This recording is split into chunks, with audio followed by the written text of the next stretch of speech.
Pernah kepikiran gimana ya rasanya hidup di zaman sebelum ada tong sampah? Nggak ada tempat sampah di sudut jalan, nggak ada truk pengangkut sampah, apalagi tempat daur ulang. Terus, gimana orang-orang zaman dulu buang sampah mereka? Yuk, kita bahas sejarah sampah dan cara orang zaman dulu mengatasinya. Kita mulai dari zaman paling awal, saat manusia masih hidup nomaden sebagai pemburu dan pengumpul. Di era ini, sampah hampir nggak jadi masalah. Kenapa? Karena semua yang mereka hasilkan berasal dari alam. Sisa makanan seperti tulang hewan atau kulit buah langsung membusuk dan kembali ke tanah. Bayangin, saat itu nggak ada plastik, logam, atau bahan-bahan sintetis. Bahkan, sisa-sisa tulang hewan sering kali dimanfaatkan lagi sebagai alat atau senjata. Jadi, secara alami, siklus hidup mereka udah ramah lingkungan. Tapi, ini berubah ketika manusia mulai menetap dan membangun pemukiman. Dengan populasi yang terus bertambah, sampah yang dihasilkan juga makin banyak. Ketika manusia mulai membangun kota-kota besar seperti di Mesopotamia dan Mesir kuno, sampah mulai jadi masalah yang nyata. Orang-orang membuang sampah rumah tangga seperti sisa makanan, pecahan tembikar, dan kain bekas langsung di sekitar tempat tinggal mereka. Di Mesir kuno, beberapa dokumen sejarah menunjukkan bahwa masyarakat sudah mulai punya pemulung awal. Mereka bertugas mengumpulkan sampah dan membawanya ke tempat yang jauh dari pemukiman. Tapi sayangnya, nggak semua kota punya sistem seperti ini.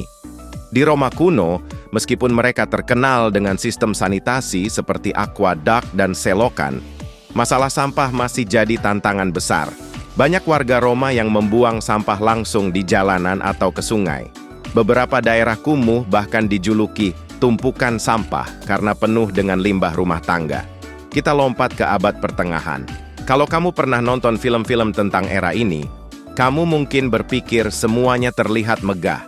Tapi kenyataannya, kota-kota di Eropa pada masa itu penuh dengan sampah dan bau tak sedap.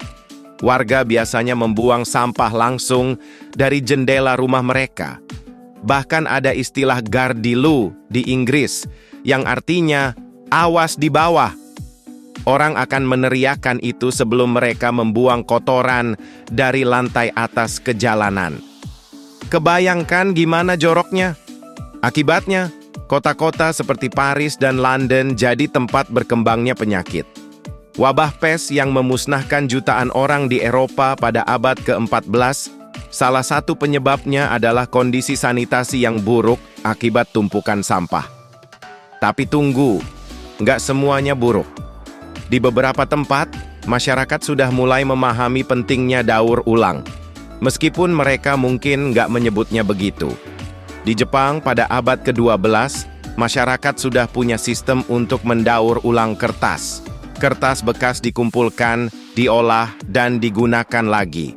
Sementara itu, di Cina dan Timur Tengah, logam bekas sering dilebur untuk membuat alat-alat baru. Di Eropa, petani menggunakan sisa makanan dan kotoran hewan sebagai pupuk untuk tanaman. Bahkan sisa-sisa kain bekas seringkali dijadikan tambalan atau diolah lagi menjadi barang baru. Semuanya berubah drastis saat revolusi industri dimulai pada abad ke-18. Produksi massal membawa banyak kemudahan, tapi juga menghasilkan lebih banyak sampah. Barang-barang sekali pakai mulai bermunculan, dan bahan-bahan sintetis seperti plastik mulai diperkenalkan. Di era ini, pemerintah di banyak negara mulai sadar bahwa mereka butuh sistem pengelolaan sampah yang lebih baik. Kota-kota besar seperti London dan Paris mulai memperkenalkan tong sampah publik dan sistem pengangkutan sampah. Misalnya, pada tahun 1875, Inggris memperkenalkan Undang-Undang Kesehatan Umum yang mengharuskan setiap rumah tangga memiliki tempat sampah sendiri.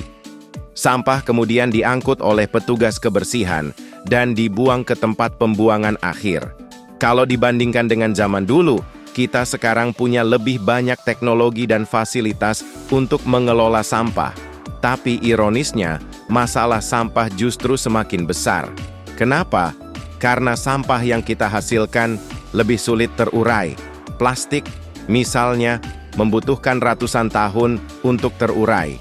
Di sisi lain, konsumsi barang sekali pakai terus meningkat.